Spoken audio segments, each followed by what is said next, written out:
T Hansini. బోనాలంటే తెలంగాణలో జరుపుకునే అతిపెద్ద సాంప్రదాయ పండుగ. ఈ పండుగ మనం ఆషాఢ మాసంలో జూలై ఆగస్టు నెలల్లో 4 ఆదివారాల పాటు జరుపుకుంటాము. మహంకాళి అమ్మవారిని మరియు ఆమె ఎల్లమ్మ, పోచమ్మ, మైసమ్మ రూపాలను కూడా పూజిస్తాము. పూర్వం ప్రజలను కాపాడినందుకు మరియు మన మొక్కులను తీర్చుకున్నందుకు అమ్మవారికి కృతజ్ఞతగా ఈ పండుగను జరుపుకుంటాము.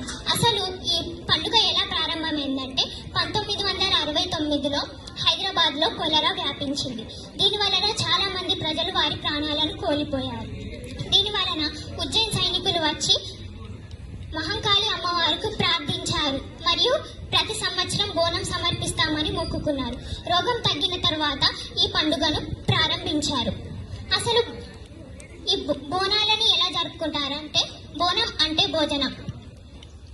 మహిళలు కొత్త కుండలో పాలు మరియు బెల్లంతో అన్నాన్ని వండుతారు. ఆ తరువాత ఆ కుండను వేపాకులు, పసుపు, కుంకుమ మరియు దీపంతో అలంకరిస్తారు. ఆ తరువాత సాంప్రదాయ చీరలను కట్టుకొని ఆ కుండలను తలపై పెట్టుకొని ఆలయాలకు ఊరేగింపుకు తీసుకొని వెళ్తారు. దారంతా జానపద పాటలతో, పోతరాజు నృత్యాలతో, భక్తి వాతావరణంతో నిండి ఉంటుంది. ఆలయంలో అమ్మవారికి బోనం, గాజులు, పసుపు మరియు సమర్పిస్తాము.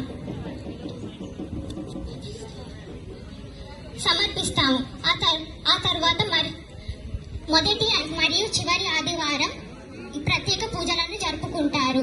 ఆ తర్వాత మరుసటి రోజు రంగం. ఈ రోజు రాబోయే సంవత్సరం గురించి చెబుతారు. కొన్ని ప్రసిద్ధ ఆలయాలను దీపాలు మరియు పూలతో అలంకరిస్తారు.